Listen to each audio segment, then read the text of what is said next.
If your horse loves you back, do you know how to see it? You probably feel it sometimes. A quiet moment in the stable, a session that went smoothly, a horse that came to you without being called. Something in those moments that felt like more than just a well-trained animal. But horses speak a completely different emotional language than we do, and most of what they express goes unread because we are looking for the wrong things. The 6 things in this video are all real, all measurable, and every one of them is happening around people whose horses have chosen them. Most of those people have no idea they're being shown something. One of these 6 is so quiet that it almost always gets missed, even when it is happening right in front of you. It is the last one, and it is the most intimate thing a horse can offer. Let's start with the most visible one, and why what you think you're seeing and what's actually happening are 2 different things. They follow you when they have every reason to stay. A horse trained to lead will walk beside you. That's compliance. A horse that follows you across an open paddock with nothing but your own 2 feet leading the way is doing something that comes from a different place entirely. In equine social behavior, voluntary proximity is one of the clearest indicators of preferred partnership. Horses choose who they stay close to. In a herd, proximity to a preferred associate is measurable through reduced heart rate, lower cortisol levels, and increased time in relaxed postures. Being near that individual costs the horse less physiologically than being alone or near a less preferred companion. A horse that follows you without being asked has placed you in the category of individuals whose company makes their body run quieter. That's a decision they made on their own. Trained proximity looks similar from a distance. The difference that matters is underneath. One gets maintained through practice and correction. The other keeps showing up on the days you skip the routine entirely. The open field test is a useful one. Walk away from your horse in an open space with no fence line, no gate, no routine attached to where you're going.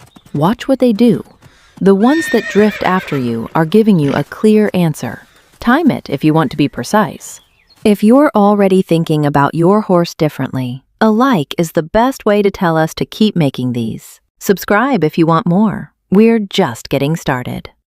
They make a sound specifically for you. Most horse owners know the whinny their horse makes before feeding time. It is loud, sometimes frantic, and it is aimed at anyone who might produce food. The greeting nicker is something different. Horses produce a low, soft nicker in social greeting contexts, directed at a specific individual they recognize and feel positively about. The pitch, rhythm, and intensity are distinguishable from the food anticipation call.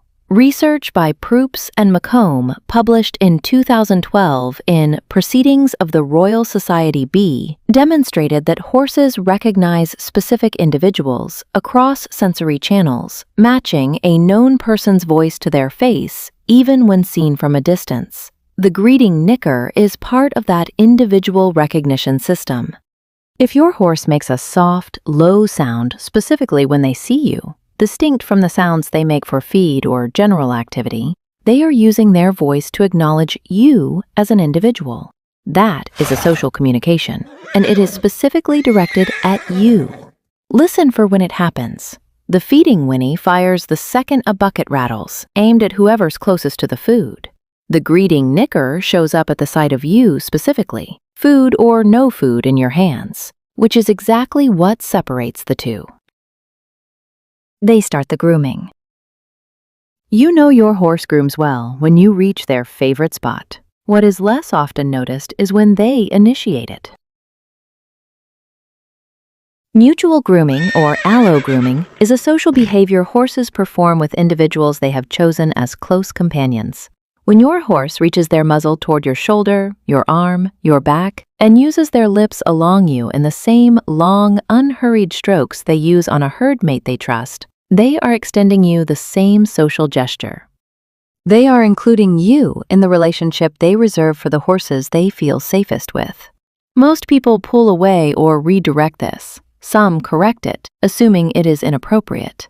What they have missed is that their horse was telling them something about how they see them, and the response was a refusal. When a horse initiates grooming with you, and you stay still and let them, you are accepting what they offered.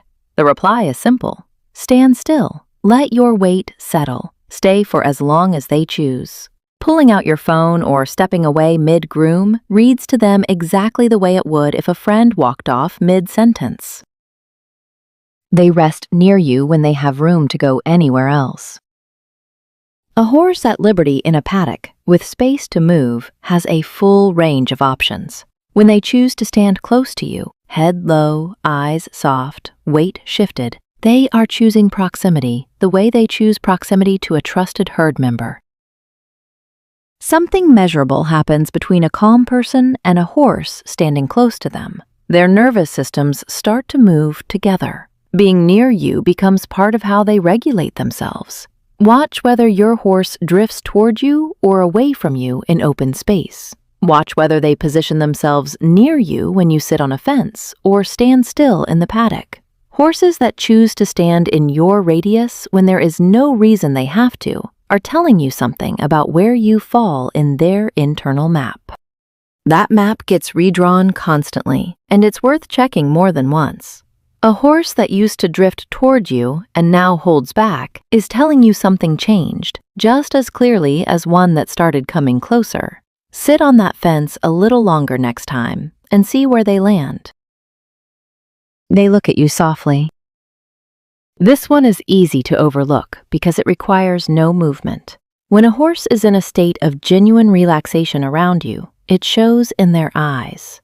The muscles around the eye release. The lower lid softens. The eye itself takes on a quality that experienced horse people call a soft eye, as opposed to the hard, wide, high contrast look of a horse under stress or in threat detection mode. Slow blinking is part of this. It is a sign that the horse's threat detection system has stood down. A horse with their eyes half closed, blinking slowly in your presence, has registered you as safe enough to stop watching. Soft eyes come from the body, not from training. A nervous system that stopped scanning for threat, given the chance. If your horse consistently looks at you this way, that's their body talking. Compare it side by side sometime. Watch your horse's eye around a stranger first, then around you. The difference in that half second of muscle tension around the eye is the whole video summarized in one look. They bring their face to yours. Here is the one that gets missed most often. When a horse brings their muzzle gently toward your face, particularly your mouth and nose area, and breathes slowly, they are performing something that in equine social language is one of the most intimate contact behaviors available to them. It's reserved, offered to only a small handful of individuals across a horse's entire life, herd or human alike.